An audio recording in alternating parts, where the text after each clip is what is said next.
Welcome to the J Squared Horror Podcast. I'm Josh. And I'm Jake. And on today's episode, we are going to talk about Dr. Sleep. Yes, the sequel to Stanley Kubrick's The Shining, directed by Mike Flanagan. Mike Flanagan directed it. Mm-hmm. What else has Mike done? He has done Haunting of Hill House. Really? Yeah.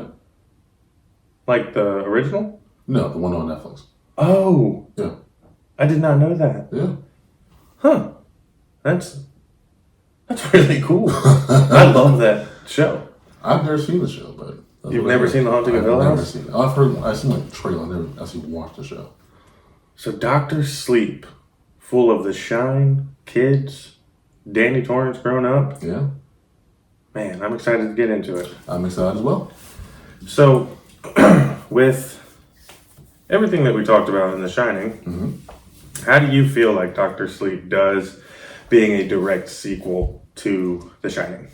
I think overall, it does hit all the right points.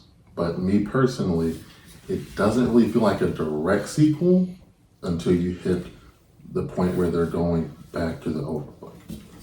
Wait, hold on.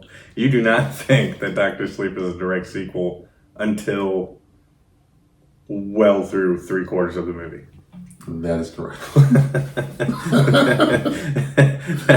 I couldn't disagree with you more.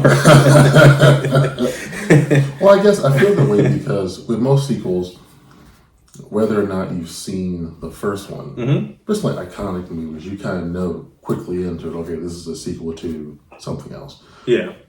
For me, it almost feels like if you haven't watched The Shining, like recently or at all, you're kind of, okay, well, what is this about? Yeah, well, I mean, a lot of horror movies are like that if you don't know the original. Well, I mean, some of the classics, like, Friday the 13th, you don't necessarily have to watch the previous one to understand any of them. Well, yeah, but these are actually like in-depth, like meaningful movies. Jason does have meaning, all right? Jason does have meaning, but for me, I think that, in Dr. Sleep, I mean, obviously you have the very similar score Mm-hmm. throughout the entire film. Yeah. And you have the Danny and Dick bench scene, Mm-hmm. as well as obviously Danny Torrance having to deal with the demons still, and Dick helping him through his box trick that he had for his grandfather, correct? Yeah, so I guess my understanding is the spirits at the overlook, Mm-hmm. they attach themselves to Danny, Yeah. and then when he went back home, they were home with him. Yeah, they're sticking with the poor kid. Okay. Yeah. But, it's kind of crazy because throughout The Shining, I mean, you don't get too much Dick Howard, but the bits you do, you really don't get to know Dick No, you know. at all. So it was kind of cool to see that he stuck around in some kid's life who is the son of the guy that murdered him. Yeah. He could have easily just stayed in his little ghost world and stayed nice and warm walking down the beach. That is dedication. That's pure dedication. Yeah. And it just speaks volumes to who Dick Howard is, to the storyline of The Shining and Dr. Sleep. Yeah. And do you think that they do Dick justice in yeah. Dr. Sleep? I definitely do, yeah. Okay. They make him more of a major character to me because his advice and his direction leads Danny down the path of helping Abra and chasing after the True Mouse. Yeah.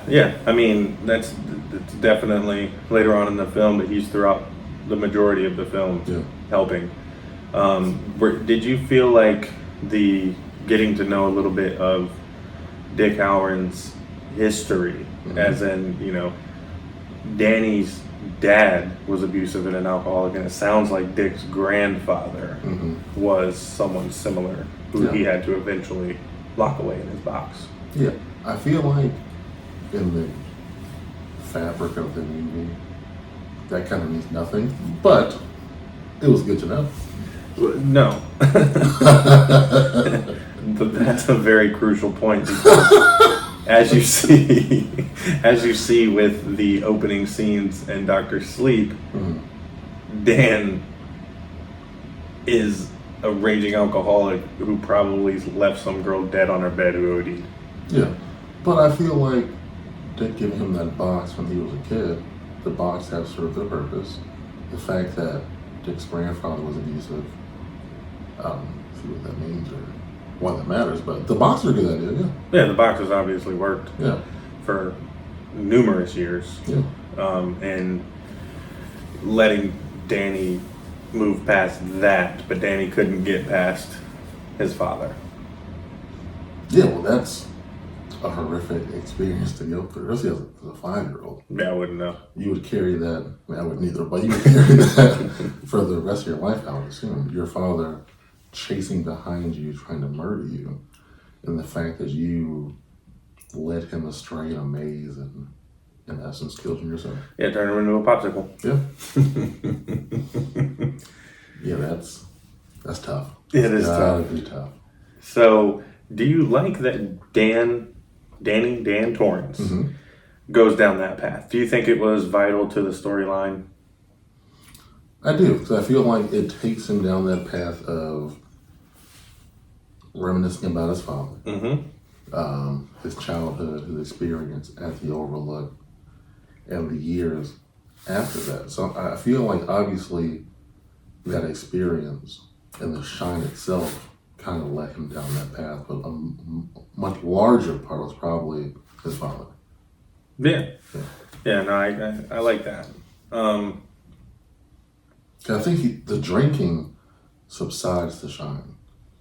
It kind of mutes it. Yeah, so he's drinking a lot, and it just happened his father was also an alcoholic, so it's almost like it runs in the family almost. Yeah. Yeah. Yeah. It would seem it's the demon that always haunts the Torrance guys. Yeah. How about him randomly showing up in some town with a choo-choo guy, a little town, and being rescued by Bill? I feel like that was just, it was meant to happen, because I don't think it explains why he went there. Does it? No. Okay. He just hopped on a train or a bus. Yeah, so he just hopped on the bus, stopped there. It's probably all the money he had. This is the only place he can go. Yeah, but he stole off that woman. But it was his money because she used it to buy Coke. Allegedly. We don't know. We never saw her take his money. No, but it's a waste of it. He might have gave it to her. Yeah, for the Coke. For them both to enjoy. Allegedly. So, the reason I brought up Billy, right? Billy? Yeah, Billy. That's his name, okay. And that is because I think Billy has the shine. Yeah, for sure. It's a very small bit of shine. Yeah. But part of me wants to think that that's what drew them together. Yeah, and he says how he can read people. Yeah, he's always been a good read of people. Yeah, he's had the shine. Maybe he didn't know what it was. No. But that's what it was right there. It's the shine for sure. And I feel like that ties into, plus Danny's just coming to that town in general reminds me of when his dad went to the Overlook. I mean, he could have taken a job literally anywhere else. And I'm not sure if he even mentions how he found about that job. No, it never does. Yeah, so they're just drawn to He heard about it in Colorado. Yeah, he's heard about it. Yeah, I'll do that. Yeah. So he's drawn to it. And then that's what goes into the scene where in The Shining is Mr. Ullman in the office. Dr. Sleep is Dr. Dalton in the exact same office. The exact same office? Explain. Yeah, so in Dr. Sleep, the office where Dr. Dalton is talking to Danny, the paint on the wall is the exact same paint in the office of Mr. Ullman, where Jack had his interview at the Overlook. Oh. Same window spotting, same flag on the desk, same nameplate, it's the exact same pictures in the background, it's the exact same thing. Yeah, and there's a red book. Yeah. And it's only a notebook in the Dr. Sleep, but I think it's meant to look exactly the same now that you've said that. Everything leads back to the Overlook. Yeah, which this movie then shows us later. Yeah. What did you Dan has always said that he turned off the shine, right? So then you get into this whole, hey, Doc, you left your watch on a soap dispenser. He was shining. Yeah. So he just was like, it's a cool time to use it. Well, I think at that point, he had gone a day or two without drinking. I think it was 5 days. Oh, well, 5 days without drinking. So it cleared his mind up some. And that's what also I think, so after that, Dalton has him in his office. And I feel like I mentioned how I think Mr. Ullman was like the finder of the caretakers. Yeah. For the Overlook. I feel like after that interaction with Dalton, he brings him to the exact same office and leads him on a direction to be the orderly at the hospital. Yeah. Which is where he becomes Dr. Sleep. Exactly. I feel like so they're chosen for whatever reason. They're chosen for these positions, and ultimately just takes them back to the Overlook. So while we were watching the movie, you said something very funny to me, but interesting. You thought that Dan and the cat were shining together. Yeah, dude, it's so weird how the cat can pick up when someone's about to die. And Danny also knows it too, obviously. So I feel like, so the cat's telling him, hey, you're about to die, let's go. The cat sits on his bed, Danny comes, touches him, talks to him, puts him to rest, does their part, they're shining. The cat and Danny are one. They're one. For all of our cat fans out there is cat shines. So yeah.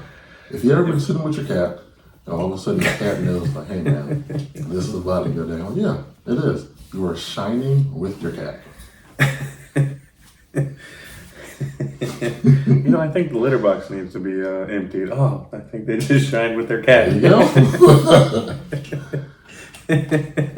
So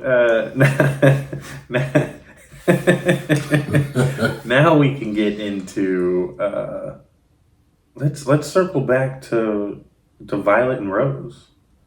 Okay, yeah. Yeah, so you got, because that's the opening scene in the movie, right? This cute little girl at an RV park with her family, goes to the water, sees a nice lady sitting there, has a magical hat that happens to have her name flowers in her hat. And then you got how many people showing up in the woods, and she's just like, oh, stay calm, little girl, they're my friends. Yeah, so when the first one popped up, I think, okay, well, that's a little creepy. That's a little weird. Yeah. And then you look around, and it's like 8 of them. Oh, man. Like perfectly spaced out. That kid knew, I am fucked. I need to get out of here. So I was like, I should probably go. And the poster that you then later see, and I think there's a timestamp too. It's 1980, correct? Yeah. So how long after the Overlook would that have been, do you think? Probably a couple of months. A couple of months? Yeah, I don't think it's been too long. Okay. Because I feel like, because The Shining came out in 1980. Oh, okay. So I feel like maybe... Based right around then? Yeah. Okay. They just get back. I'm not sure if they were originally from Florida or not. I know Dick was in Florida. Yeah, Dick was in Florida. Yeah. And he just said they moved to Florida because they hated the snow. They never wanted to see snow again. So maybe it was just the fact that it was a warm, about as warm as you can get. Yes, it's still not safe there, obviously, but no, clearly not. It was a good attempt. So was Violet stolen in Florida? Why else would that poster have been there? Yeah. So she had to have been stolen pretty nearby. Yeah, I think when it starts, it says Florida, 1980. Oh. Yeah. Okay. So they're in the. I feel like Rose probably picked up also on Danny Shine. Well, I don't know, because I think he shut it completely off. You can't shut it all the way off. Yeah. He was on the bench talking to Dick. Huh. Yeah, and Dick's obviously dead. And yeah, that's the Shine. yeah. It's Dan's fault that poor little girl got taken. Yeah, 100% Dan's fault. He's always in the way. He should have started drinking when he was younger. And then Yeah, you could have he'll get his Tyler. Start drinking at 8, buddy. But, yeah, so, but I did know it's 1980, popped up a couple of times. Yep. So obviously, the initial scene. And then also, Abra, Yeah. her house address, the number is 1980. What do you think the significance to 1980 is so much? Nothing. But just fan service that The Shining came out in 1980. Oh, That's really all it I is. respect that. Yeah. That's cool. Plus, it's super quick. It's like it shows the house, shows the numbers like the brick mailbox, and it goes away. You never see it again. But Yeah. I noticed it. Of course you did. Yeah. You notice every fine detail in the movies. Details are my thing, guys. Yeah. So you got these group of shine suckers Mm-hmm. who are on the hunt for kids with a shine. Yeah. Danny, he doesn't turn Dan till later, turns it off. We would assume after he boxes up the old lady. Yeah. To an extent, because later on in the movie you see the multiple boxes, so obviously he's battled other ones later Yeah. on. But So I'm guessing all of the ones from the Overlook probably slowly came after him yeah, and just locked them all up. or do you think he went looking for them just Well, to get it over with? I think they came to him. Okay. I don't really see him as the aggressor type at all. So fast forward Okay. to the movie, Yeah. and you got the same group of shine suckers Mhm. that find this little blonde girl in a movie theater, Oh yeah. Snakebite Andy. Snakebite Andy, who is able to use the shine a completely different way Yeah. than what we've previously seen. Yeah. Like there are different levels to the shine. Do you think it's levels or just skill sets? Both. Okay. I feel like so Dick had the shine, Danny had the shine. They used it the exact same way, but there were different levels of the strength of it. Yeah. But with Andy, it's a whole different use of it. Yeah. Yeah. She's considered a pusher. But I feel like she uses it for good though. Yeah. Yeah. No, they manipulate her to be Yeah. bad. Which is crazy. But, they find her in the movie theater doing the Predator Yeah. thing, which is Yeah. cool. Yeah. And then do you think that she is successful on using it against Crowdaddy? To me it looked that way, but now that I think of it, I just think that he knew that Rose was right around the corner. yeah, it's just a diversion. Yeah, it was purely a diversion tactic. Yeah. So then they obviously take her. Mm-hmm.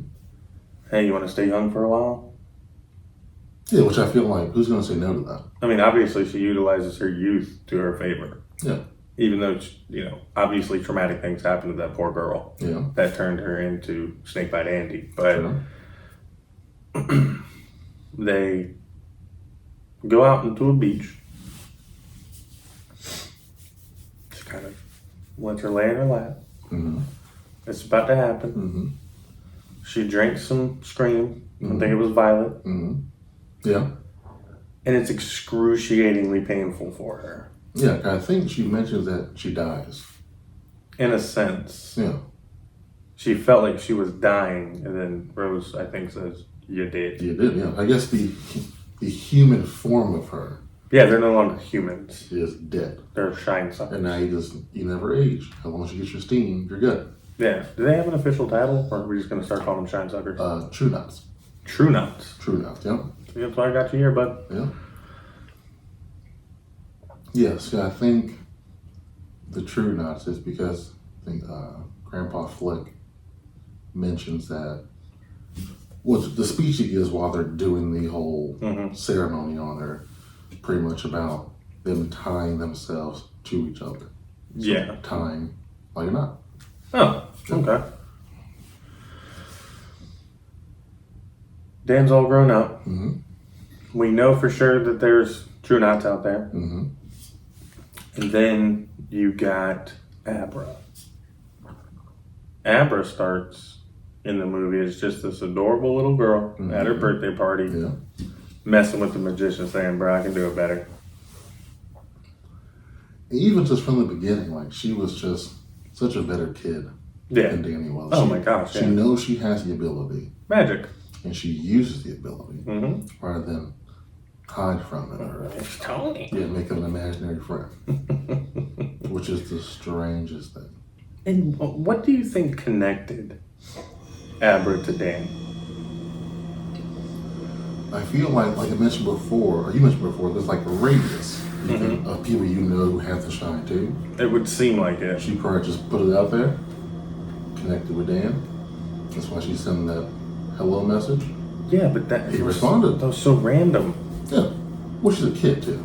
Yeah, well, yeah. I mean, you know, And she said that she thought Dan was her imaginary friend. Yeah, and you got the whole blackboard that they're able to share their little notes on. Yeah.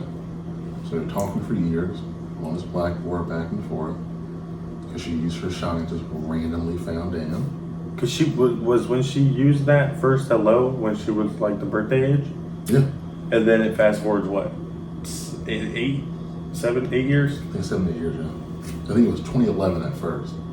Then they fast forward like 7 8 years. Yeah. So 8 years in it. Yeah. 8 years. Dan has gotten a whole new chip. How do you like that scene when he finally has his, or when you get to see his speech? I love it because it shows Danny evolving. Yeah.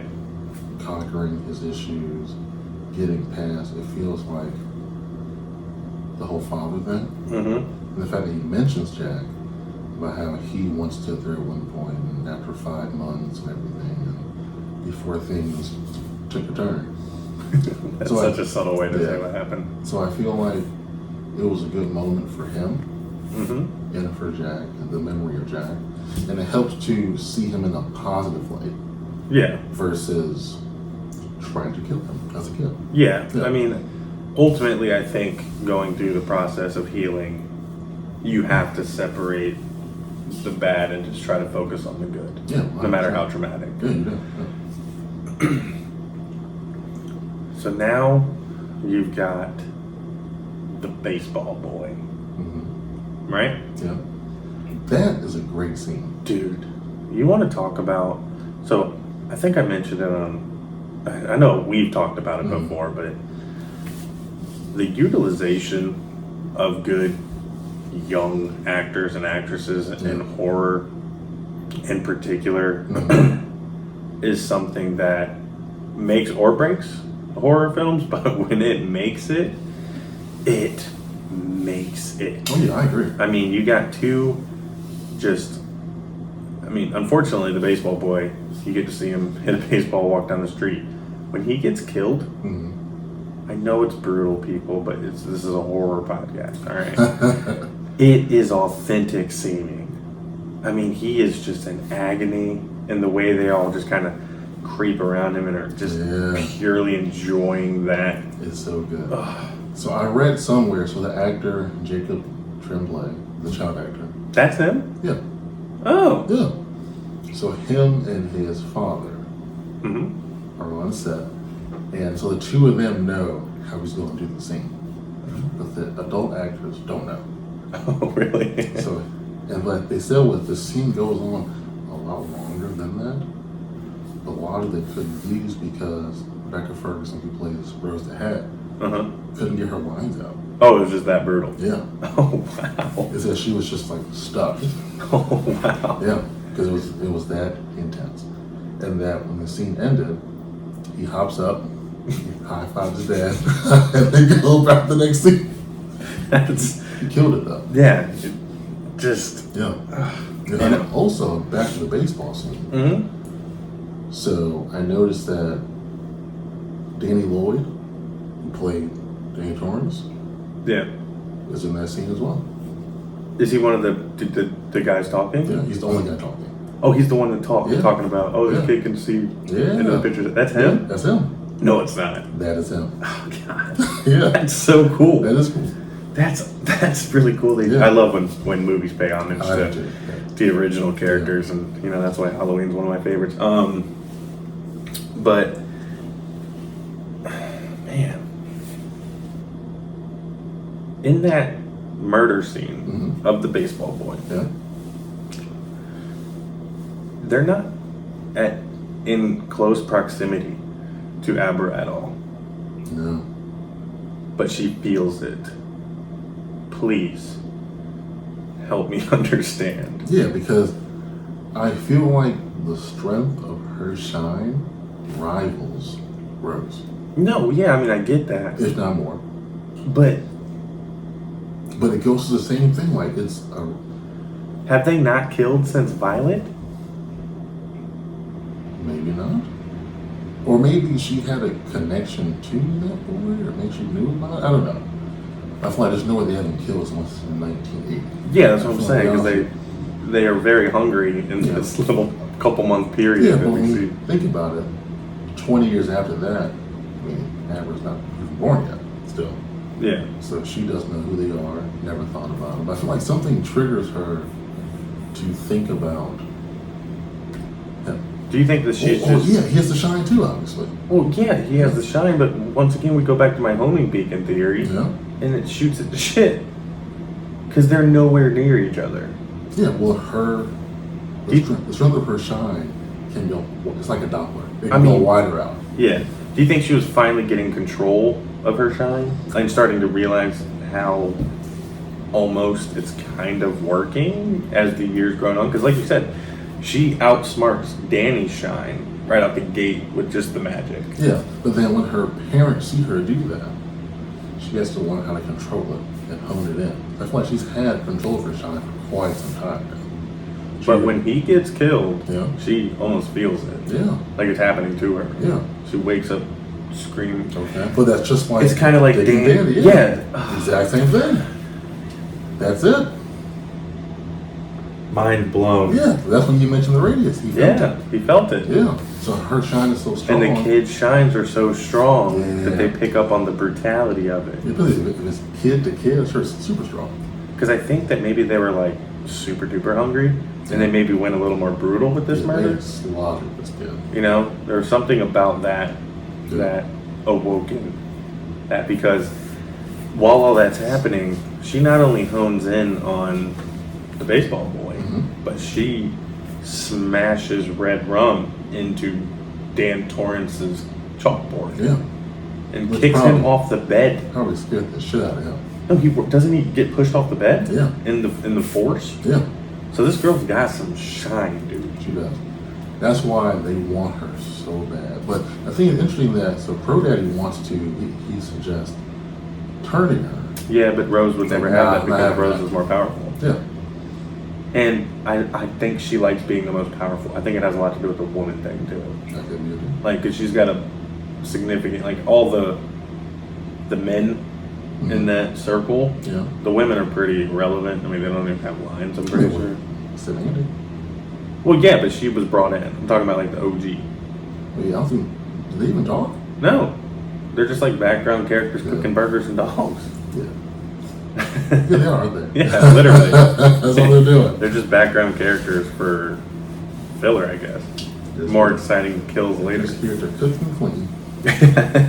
Cook, clean, and suck the souls out of kids. So Dan is like, whoa, I don't like this. Starts kind of like writing some questions on the chalkboard, correct? Trying to figure out like who is he, your friend or something like that. Who? Like baseball boy. Yeah.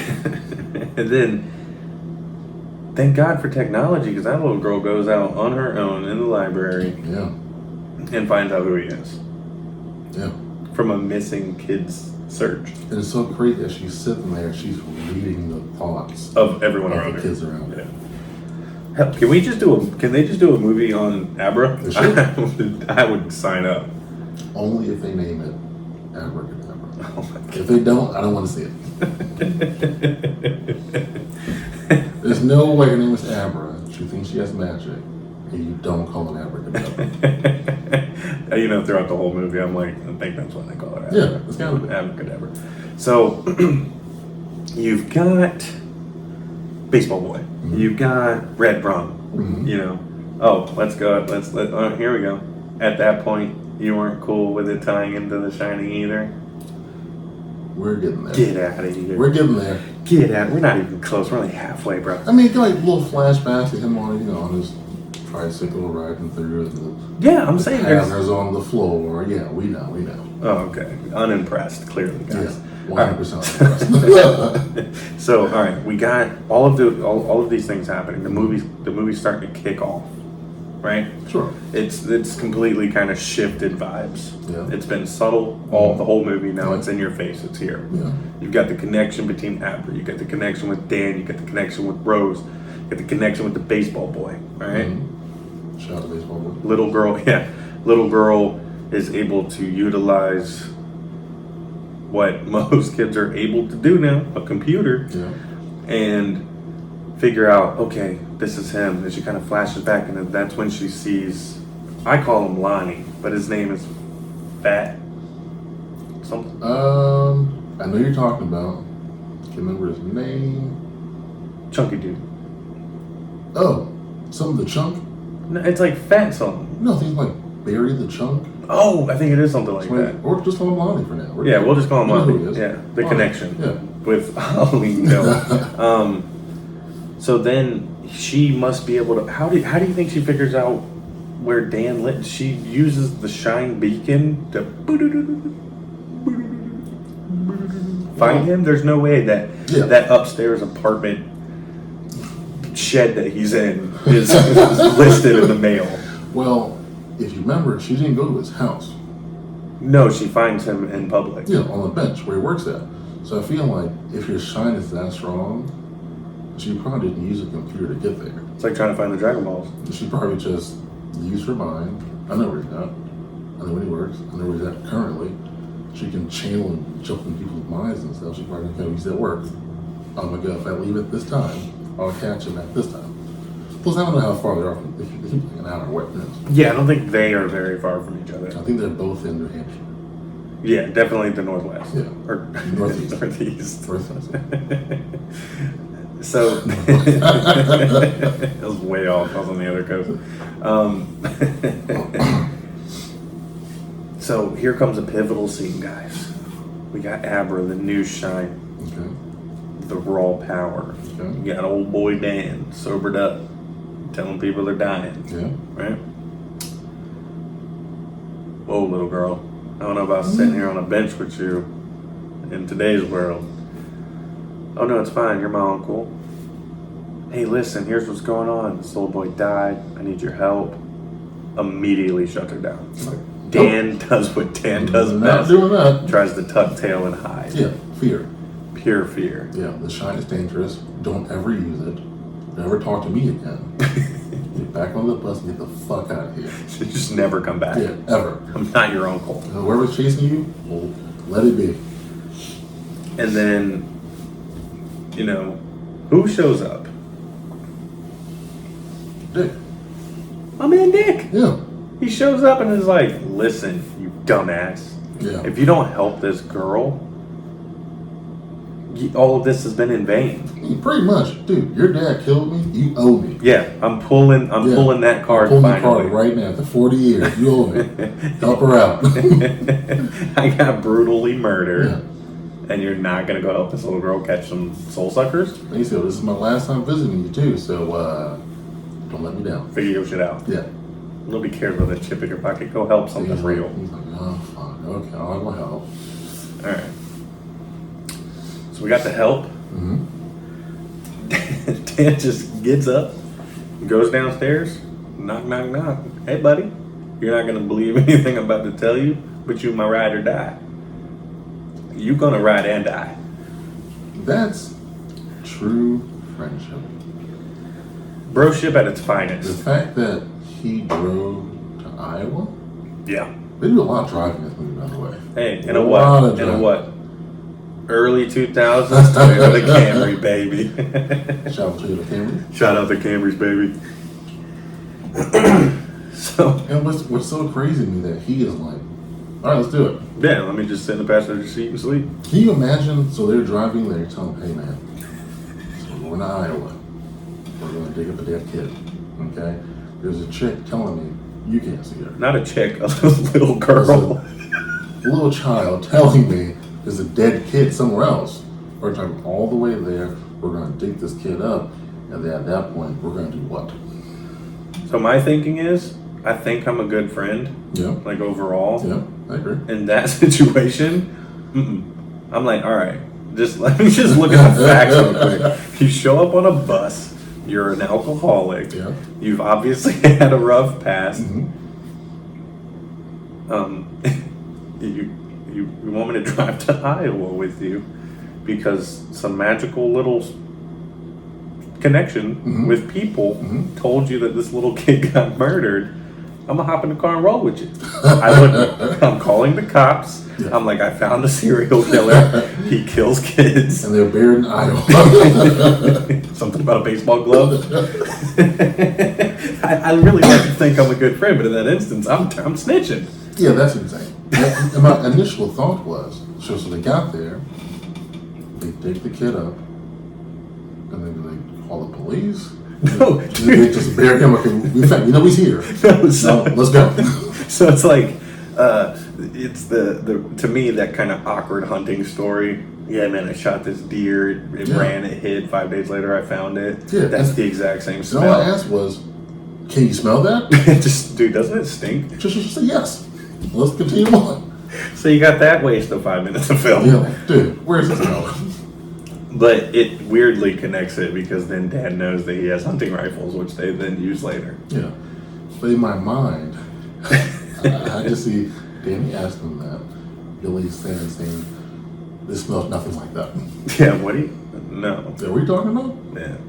Who killed this kid? So. Did you kill this kid? All right, like you said, they're digging up this kid's body. Yeah. They both, he pukes DNA everywhere, right? Yeah. I've watched some CSI Miami in my day. So they're touching it without gloves. Yeah. They're puking everywhere, Yeah. leaving hair follicles, just doing the worst possible excavating of a body. These two random guys from New Hampshire came all the way out to Iowa to dig this kid up, leave him shown, vomit all over the place. Just everywhere. What is this? So they find the glove, which was the ultimate goal, right? Yeah. I kind of wish they could have dug and just found the glove, but they hit a finger, Yeah. they see a face and a foot, All right. There's the foot. touching all over. There's some hands. There's a face. So yeah, needless to say, they leave an active crime scene Immediately. completely behind, letting no law enforcement know. But it's kind of funny because part of Aber's reasoning for doing this is a proper burial for the kid. So I guess that's kind of like just in the background. Yeah. You know, maybe the cops showed up. You know, anonymous call came through. Yeah, like, we can't risk this guy. We gotta get out of here. So And what sucks though is that Billy went through all that to get these guns. They have this elaborate plan. yeah, that's what I was going to talk to you about next. So they go back to her house. Mm-hmm. When did she tell the dad? Is that? I think that's prior to. Either way. Whichever way. So she shows the dad what happens by using her other new shine ability, which is projecting pain. Just look at you the wrong way, and you know everything that happened to someone else. Yeah, and like feel it because it physically harmed him. So then they're like, all right, guys, let's check this out. I got this plan. All right, we're gonna go in the woods. They're gonna follow us. We're gonna flank them, and we're gonna somehow create a whole new shine ability. So you got the teddy bear trick. Yeah, that bro. I've never seen that a day in my life. That in was these insane. movies. So you got everybody's walking up. You got Snakebite Andy. Yeah.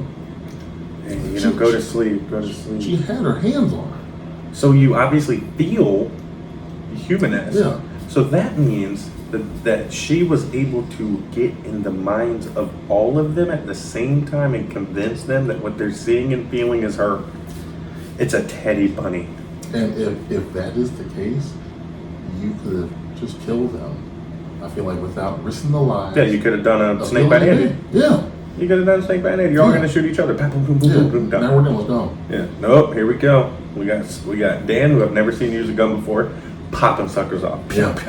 I don't know what he's been doing the last 40 years, but clearly the last year. Hey, Ewan McGregor's good at everything he does. So you got this beautiful plan, executed, I'd say 99% correctly.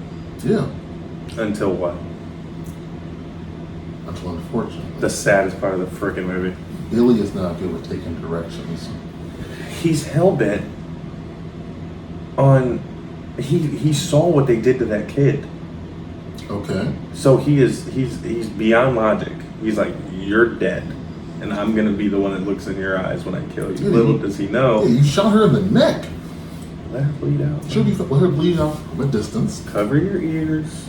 She's gonna die. Walk away. Yeah. But nope, she sneaks out a nice little line and kill yourself.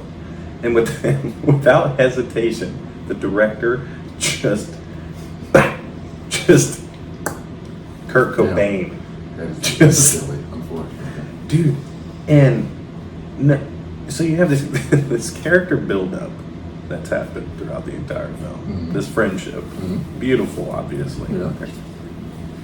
And then, and then, I mean, he looks sad and all, but I guess from his traumatic past, he's just like, let's keep it rolling. Yeah. We got stuff to do. Yeah. Came with a purpose. He did. And then you... Oh. Dang, yeah. She's not there. Yeah, she's at home. She's at home.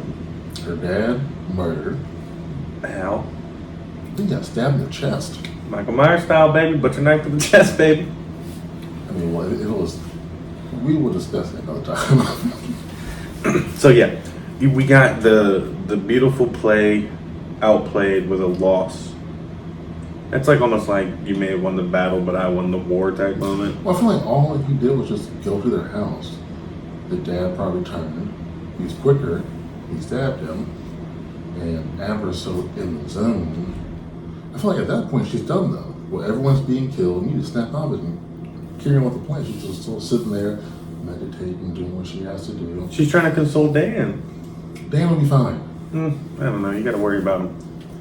Dan left a woman and a baby to die. Hey, she didn't know that. I'm sure she did know that. Yeah, with the magical shine she has. She knows all. She does. So Except yeah. how to save her dad. And then you talk about the connection. So that whole time that team is taking L's, Rosie's feeling every bit of it. Yeah, she's getting fucked up. But why is it just her? I mean, she's like physically in pain, where everybody else is just like, oh no, my homie died. Because her shine is so strong. I guess. Yeah, she just feels like, damn. So they obviously had a good play in mind because they kept Rose out of it. They knew that Crow Daddy was going to be doing the sneak to the house. The lead henchman. Because their shine is able to work in a way of a homing beacon. Yeah. But that means they still sent their homies out there to die. Yeah. It's war. Yeah. And there are casualties in war. I guess so. Except for the leader, Rose. Yeah, she's just like, I'm steering clear. Yeah. You guys figure it out. If you can't, I'll see what I can do. So now we got the van scene. Were you a fan of that scene? No. Why not? Because none of it made sense. It all made sense. No, it didn't. How does it not make sense? Because Dan's shine is not that strong. Yeah, but hers is. But she's drugged. Okay, there we go. So her shine, undrugged, is strong as fuck. Yeah. So I think with her drug, her shine is about her half shine is Danny's max shine. Yeah. So you combine the two, 1:22, and then next thing you know, he's able to get himself into her. Okay. Not into her. In her mind, guys. In her mind. It's just because you corrected it. Yeah, I mean, now that you said that, that's cool. But when I'm watching it, it's like she doesn't have her power right now. The way the movie should, like the way the scene plays out, is it's Dan figuring that he's stronger, and he realizes that I can use the shine in a different way, almost like the teddy bear theory, or not theory, the teddy bear plan. Mm-hmm. You then have it human possession with the shine, which we have not seen. A full possession we have not seen. Not yet. No, yeah, not yet. We haven't seen it. Well, yeah, wait, yeah, we have seen it. Who possessed who? It wasn't fully. Exactly. But in two spots. So the spot where Rose is at the grocery store, her hand in the bag, she touches Amber's head. Yeah. That's one. It's like 1/10 possession. I'll take it. And then the other part is where when Amber has the trap set up and when Rose is in her mind. Yeah. Yeah, so they're able to jump from mind to mind. We just didn't see it completely play out like it did with her and Dan. Yeah, but it was, like I said, full possession, whereas Dan is, the little girl is Dan, and Dan is the little girl. I think they're both in there at the same time. She's sleeping. She's not there. Yeah, I'll explain that they're both there. That's a stretch. I mean, the entire concept is a stretch. But You have a what, 16-year-old, 14, 13-year-old girl talking about being hungover. Which, yes, I get that. There's definitely been some 13-year-olds that have drank. Yeah, but she's not one of them. Yeah, so that's good old Uncle Dan talking. Uncle Dan came through and is smartly, looking around. Oh, that's where we are, New York. Cool. Oh, you don't want to shoot the prized possession, do you? Right? He's playing them. Yes, so which gives him time to know where she's at. So when she gets out the van, just drive and go get her. Yeah, drive and go get her. Smart, beautiful plan. Then you got the, you're basically immortal. That's why you ain't wearing a seatbelt, sucker. Yeah. Explain how then he able to shift the steering wheel. Does he miniaturely possess Crow Daddy? Or is it like the Force? All right, so now the concept of moving things with your mind is never discussed that I'm aware of. Other than the forks and knives and spoons. Spoons, which means Amber's still awake. Because Dan can't do that, but Amber can. She can move things. So it's the two of them working together. Okay, fine. I'll give you that one. They're working together, guys. I'll give you that one. So then, they use the Force to drive the van into a perfectly placed tree that only hurts him because he's unbuckled. We had already showed that she was double buckled in the middle seat. Oh, did it? Mm-hmm. Yeah, because when she first wakes up, she looks down at her belly and it's got 2 seatbelts. And he's like, he reaches for the gun and goes, "Don't even try it." Okay. So they were using it as a restraint to keep her, or it was actually the thing that saved her life. Well, that's why you should wear your seatbelt. You should always wear your seatbelt. Always should. Always, yeah. So he dies. And how badass is it? Oh my gosh, but how badass is it that this little girl's gotten a pretty bad traffic collision. She gets out, walks over there, and wants to watch him die.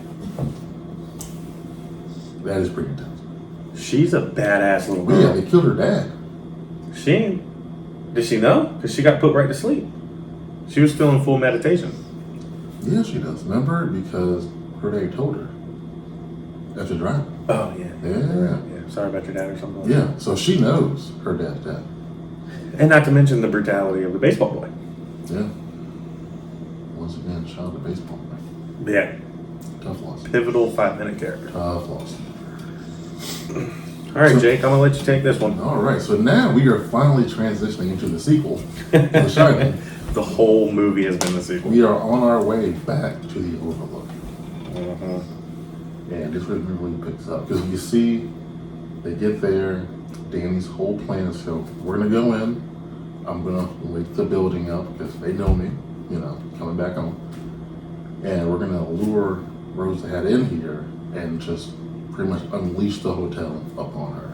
Yeah. Then you got the look where you're standing. You don't even know where you're standing scene where it's so cool that they utilize the same pivotal parts of the hotel. Whatever, dude. It is. Most people will agree with me on that. I mean, it's too much fan service. You need fan service in a sequel that was how many years later? No, well, obviously, if you're watching Doctor Sleep, you're a fan of The Shining. Not necessarily, because Who's watching Doctor Sleep with no context? I did. You've seen The Shining before, right? I mean, I had, but I didn't put two and two together when I went to see Doctor Sleep. Impossible. I didn't. How? Because I wasn't watching the previews. You're a super fan. I am, but as soon as you start watching the movie... Yes, as soon as you start watching the movie... It sprinkles in stuff from The Shining, blah, blah, blah, fan service. You need fan service in a sequel. No, you don't. Not too much fan service. It's not too much. I mean, that was a problem in Halloween Kills, but... too much fan service. So, you got them at 2-1. So we think. And they do the maze again. Yeah. All right, I'm with you. It's too much though, right? I'm with you. Okay. But then again, hear me out. Okay. It's all that Danny Torrance knows. Why the hell else would he use other parts of this? He would only go to places that he's familiar with because he wants the advantage. You call it fan service, I call it strategy. It can be both. But... Yes. And not even just the characters, but just going through and him and Rose having to fight up the stairs, the same stairs that Jack and Wendy's like, yeah, we get it. Yeah, we get it. It's The Shining. Yeah. Again, you understand. No, it's not. Move it along. Because this time the female kicks ass. Sure. Whether it's the villain or not, she tunes up Danny. Those Torrances aren't good with weapons. No, it runs in the family. If you're wielding a weapon as a Torrance, you're going to get your butt kicked. It is what it is. So then you got the amazing... So, the axe, right? You're a big axe fan, as we all know. Dan's use of the axe, 2 out of 10. Yeah, at least. Right?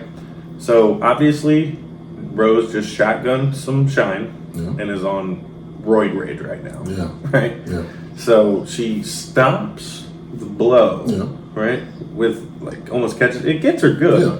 But you already see that she could heal herself because she healed her hand. Yeah. She pretty much just took it, just laid it into her shoulder. But it goes in. Yeah. And she uses it and just takes it out of his hands. Immediately. Pops him, gets him in the leg, yeets him down the stairs. Yeah. So like Jack back in the day. Yeah. And then, finger blast in the injury hole, man. Yeah. It's squirting all over. It is pretty intense. It's intense. Yeah, it is. And you got her drinking the shine from Dan. Yeah. Just sucking all his steam up. Sucking it all out. Yeah. And it says that stupid line where she's like, it tastes like whiskey. But at that point, he hasn't had a drink in how long? That's what I'm saying, man. Yeah, that makes no sense. Stupid. Yeah, that makes no sense. Unless this is like deep down steam from the Overlook days. I just think that she means she hasn't had aged steam in so long that it's like a whiskey barrel. Yeah. I mean, whatever. It's dumb either way, but yeah. So then, the unleashment of all hell. Okay. So, how did you feel about that? Him being able to, I got you. Yeah, unlock all these boxes. Oh. You were a fan of that. Yeah. Why? Okay, I can tell by your face right now that you're not a fan. Yeah, at all. Well, the boxes were there for a reason. It's been built up throughout this entire film, and that they're not just one-way boxes. There's a key. That's why Dick told him to familiarize himself with it inside and out. Smell it. Know it. So he knew that he could unleash them. There's no way he didn't. So... Was that his plan for 30-something years? Obviously not, because he didn't know the suckers were out there. Why don't you just lock them up and throw away the key? So they can never get out. Because then he would have died right then and there. How? She would have killed him. Rose would have won easily, hands down. Possibility. No, not a possibility. Fact. You don't think Abra would have came to help out? No. Oh, why? She was gone. She was still in the house or the hotel. Yeah, she's running around. Doing what? Honestly, I don't know. She didn't know either. Just running around. It's just like This place she's never been before. I mean, wouldn't you go explore a hotel like that? I definitely would not do that. I'd be all over that place. I'd be glued to Danny's hip the entire time. But he did tell her to run. And if I look back and saw the adult getting tuned up, I'm running. So Danny, man, let's go. Yeah, but he's not. You drove me to Colorado. Drove me to Colorado to get beat up by a girl. Yeah. Mhm. Now I'm just here. Yeah. Oh, I know. I mean, you know, he unleashes the ghosts, and they like go under her skin to torture her, Yeah, so that way they get that taste of Yeah, steam. you got to get all the fan service you need. All the main. What was that characters- from? All the main characters you remember from The Shining are in that scene. Well, yeah. All the fan service you need. You know who's not? Who? Jack. Well, we already saw Jack. Yeah, I mean, we saw Jack, but he's not in that scene. Well, so my question is, those spirits, are they versions of true nuts as well? Because it look like they're. Yes, they are. So they're true nuts. Yeah. Jack is not a true nut. Mm-hmm. Was Jack just a ghost? Mm-hmm. That's weird. Yeah. He never got a taste of the steam. Huh. Everybody else did. Okay. That's what it seems like. I mean, that's my theory on them. I mean, that makes sense. So they get her. She turns into nothing but steam. Oh, so my question would be, so when they, turn on the Danny, After she turned into. yeah, they like, do something weird to his face, make his eyes change colors. Is it the hotel possessing him? Or is it Jack possessing him? It's the hotel. Not Jack at all? I mean, obviously there's a Jack connection to the hotel, but it's the hotel. I think it's Jack. Okay. He has the same clothes, he has the axe, he has the limp. Yeah. It's Jack Trump all over again. Yeah. And he saw Jack downstairs as Lloyd. Yeah. Maybe Jack, got up in there. What was up with the eye, though? The Is that eye- a tie-in that I missed? Yeah, so the eye is a sign of possession because if you noticed when they first started putting their hands onto Rose Mm-hmm. and they turn towards him, their eyes are all like that. Yeah, but they've consumed the shine. We saw that throughout the whole movie. Yeah. But so when they touch him, they're like possessed. Like they're roided up on the steam right now, so they touch Danny and half of it gets into him. So he's half possessed, so it's one eye. So is he like half of a true? What are they called? True nut? Yeah. No. Not at all. He's not at all true nut. So it's just possession. Yeah, I feel like if that axe, when he tries to kill Abra, if he hit her with that axe, he would have just killed her. Okay, so let's go to that He scene. wouldn't have sucked up anything. He would have just killed Yeah. her. That scene. Everybody's dead. Yeah. So do you think that it's her overpowering him, or do you think that it's him overpowering the demons? I think it's him overpowering the demons. I do too. We agree finally. But I feel like she went out on a limb. She trusted that Yeah. Dan would come through Yeah, nice. because he's been letting us down Yeah. for a while now. She probably thought, one, I can get through to Danny, bring him out, Mhm. and two, he's not good with an axe anyway. So if Yeah. right miss, if he does swing at me, I'll take my chances. How did she know that he went to the boiler room? It was never talked about. I feel like the only way to explain things that you don't really know is just the shine. Just the shine. I hate that that's your cop out this yeah. whole time. Yeah, the shine, the shine, the shine. All right, so let's get to it. Let's get into this real quick. Okay. How do you feel about the end of the movie?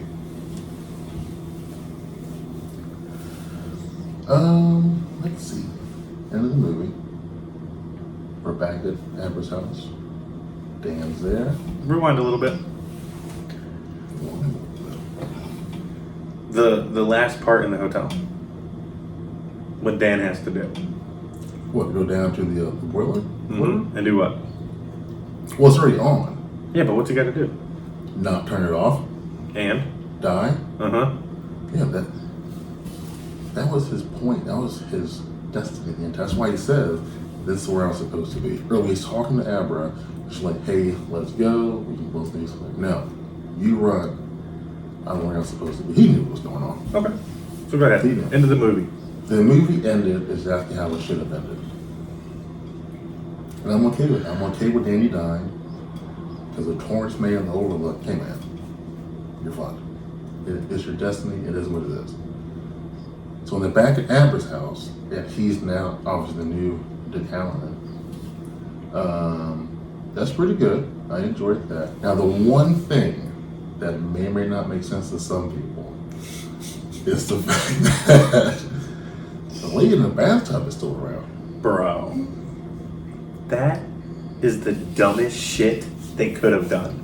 No, because when you think about it, when Danny has a kid and Wendy left the Overlook, Hotel hadn't been destroyed. they took her with them. Hotel's still standing. I mean, it probably is still standing. I doubt that fire burned down that entire hotel. Bro, it did. It consumed the entire hotel quickly. I saw a couple of rooms on fire. I didn't see the entire thing. The whole thing was burning down up to the ground. It was the boiler. I think it's okay. Dude, that was the dumbest way they could have ended it. Oh, even if the fact that Danny had to have the boxes to unlock the ghosts in, the ghosts aren't confined to the Overlook because they're ghosts. Yeah, but this whole time they've been trapped in the Overlook. It's all tied to the Overlook. Everything's tied to the Overlook. Yeah. So you're saying you finally get there, you finally destroy it, you finally do what was supposed to be done, and it's not. That is correct. You're okay with that. You like this revolving door that so many horror movies do. It irritates the shit out of me. Just fucking end it. We don't need this. Oh, but it's how it started with Danny. Well, that's stupid. That's just how horror movies go. They never just end it, because if they did, after Halloween 2, they would have stopped. But they made the catastrophe in Halloween 3. But don't even. All right, don't even talk about the best horror franchise of all time. How would you have ended that? Everything the same. No stupid lady in the tub. That's it? Yep. Completely fine with that. Yeah, but why though? Because I hate the revolving door. I like conclusion.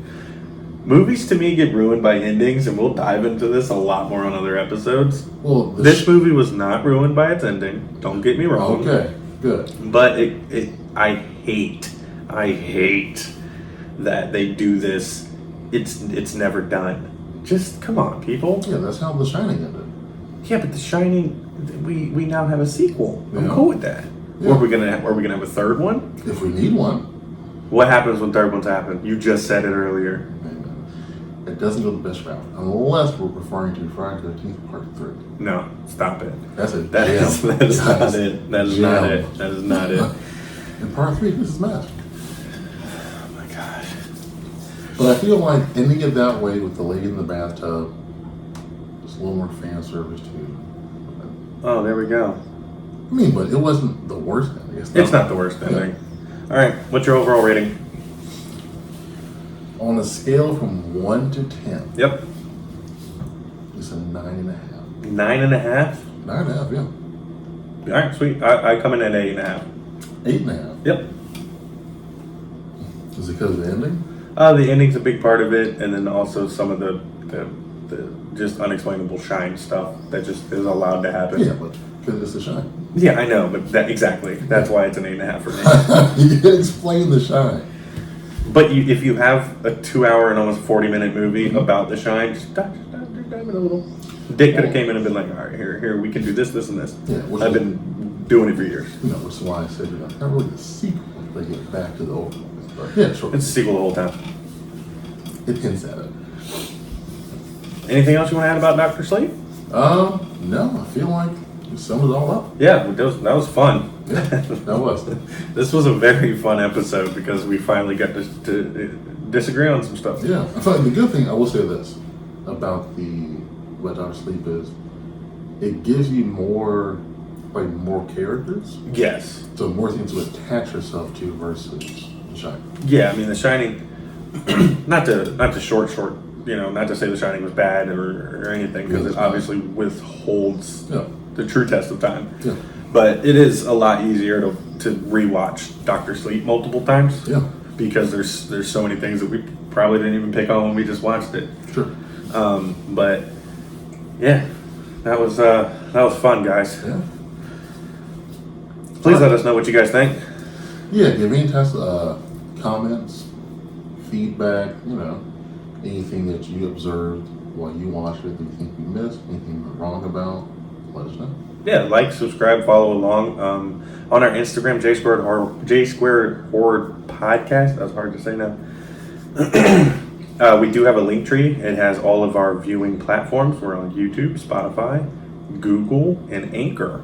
Oh, wow. Yeah. We're everywhere. We're trying to get everywhere. We have been getting some more fan mail in. Spike Durden. He wants us to do what? 1984's The Mutilator. I'm excited. That's going to be coming up here soon. Thank you so much for reaching out. You guys, let us know what you guys want us to do, and we will. Thank you for listening along. I'm Josh. And I'm Jake. Thank you for listening to the J Square Horror Podcast.